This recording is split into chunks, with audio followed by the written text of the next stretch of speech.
And I think if we look at it in general, before getting into the specifics, when we're in a waiting season and we're losing hope, there's this tension where we might have some faith, but then there's the tension of faith and doubt, or faith and worry, faith and impatience. And sometimes it's hard to keep your eyes on God's perspective because we're just not great at waiting as humans. Like you use a very simple example where we don't thrive in waiting situations. And I think we talked about on a different podcast how it's these times of seemingly nothingness that the true contents of your heart are revealed. Yep. And I think that scares us. Yeah. I think it's scary to see us freak out like that. If we're really honest with ourselves, if we're going through a waiting season 100%. and we kind of lash out at the Lord in prayer and we're like, well, why is this not happening? Why is so-and-so getting the promise that I'm praying for? And we're kind of like, ooh, that's a little ugly. I didn't know that was in there. And it's uncomfortable to see it. But it's in that waiting where the Lord is doing just that. He's pruning us and he's showing us out of his love and out of his kindness, hey, Kayla, you have these things that need to be worked on, and you wouldn't know it if you weren't going through this time of discomfort. So there's such a beauty in these seasons, even though they're difficult. I'm not going to lie and tell you that it's just going to be all sunshine and rainbows. There are difficult seasons to go through, and there are so many opportunities for you to lose hope. But instead of that, we can maybe just ask the Lord, okay, just use this time fully, Lord. I give you permission to use this time fully. I give you permission to show me the real things in my heart, to search my heart and know me, to prune me, Lord, so that when the promise comes, we can hold it. We can bear it with good character, with a good integrity, and to be closer with the Lord through it all, because we can either use these opportunities of waiting to lose hope, or we can use it to reestablish our faith and to go even deeper into our relationship with him. And the choice is really ours. First of all, what I want to share about waiting season is this thought that we always think, and we call it as our waiting season, as we are waiting on the Lord. But what if actually God is waiting on us? Because what he has for us, all the promises that we're talking about, what he has for us, we are still not ready to have and to carry those blessings that he has for us. We're just not ready to take that role, to step into whatever it is that we're waiting for. So what if it's not we're waiting on the Lord, but it's actually our waiting season, that with the Lord we are waiting for our soul, for our character to be molded and to be 100%. changed. And it says, I know I don't remember where it says, but it says that God is not slow to answer his promises or to fulfill his promises. So it's actually, we are the ones, if we're waiting for super long season, what if we are the ones who are slow in changing our hearts and molding our characters and doing the right things? One of the things that I did, I already mentioned that one. I was living in the future, too much living in the future. I'm also a dreamer, and that taught me how to live in the present moment, how to not live in the future, and the importance of that. But there's something else, also like two things that I did that were super stupid. They are part of the process, but the way I did them and how long I did them, I think it was just me being such a, what's the word? Stubborn. Okay.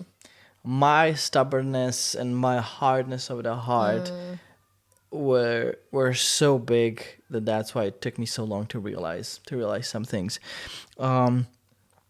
Number one thing I did was I isolated myself, and I was What? isolated myself. Isolation. Oh, okay. Did I say it wrong? Isolated. Yeah, you said it right. Isolated. Yeah. I isolated myself from the community and from the people, in a way that I thought no one can understand me. No one knows what I'm going through. Therefore, even when I share what I'm feeling with someone, that person will not understand me and cannot understand me. And I got to a point, well, they have nothing to say to me. Because they have nothing to say to me. It's like, sorry, you're going through this. It sucks. I'll pray for you. But like, there's nothing they can do about it, you know? And I got to the point, well, might as well stop sharing with people. That I'm sucks. I'm all alone with this, in this, and I just have to go through it alone, and no one understands me.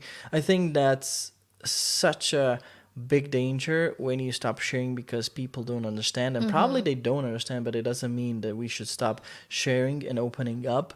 One of the things that's super important that I didn't have as a mentor or a spiritual director or someone like a spiritual father, however you want to call it, to guide me in this process and to just to father me, I would say, because I was totally isolating myself too much and thinking that no one can understand me and I need to go through this alone. Yeah. In that, what I was doing, now we're going to the also one of the biggest mistakes I did. I was fighting with God, but yeah, Jacob was fighting with God in the Bible, and we see it.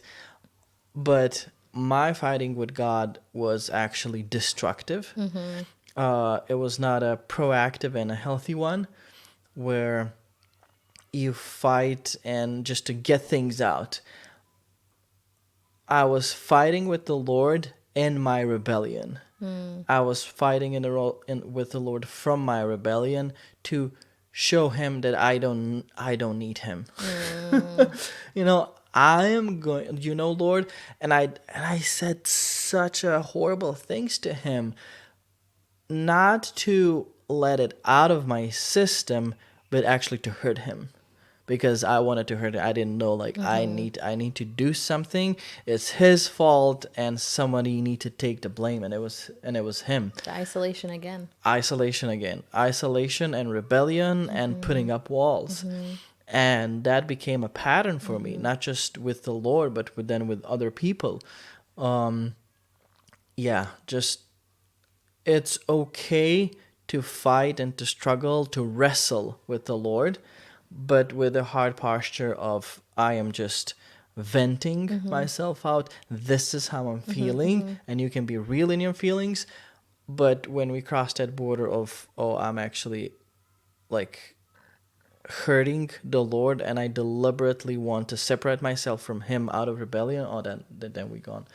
Then we've gone too far, and that happened to me. That happened to me a couple of times. I would say the hardest waiting season that I went through was definitely waiting for my spouse, because it hinted at the fact that I was dealing with the idol of marriage in my life. And that's why it was so hard, because God would not give me my person because I wasn't ready, and I was placing it as an idol Yeah. in my heart. And God forced me into the season of forced waiting so that Jesus could become everything to me. And I think that's how it is in every type of waiting, where he just wants to be at the center of the waiting. He wants to be at the center of the questioning, of the discomfort. He just wants to be there. Yeah. And the question is whether or not we're going to do that. The only reason I got out of that season of waiting was I finally just surrendered and let go, and really started doing it with the Lord and not against him, not fighting against him.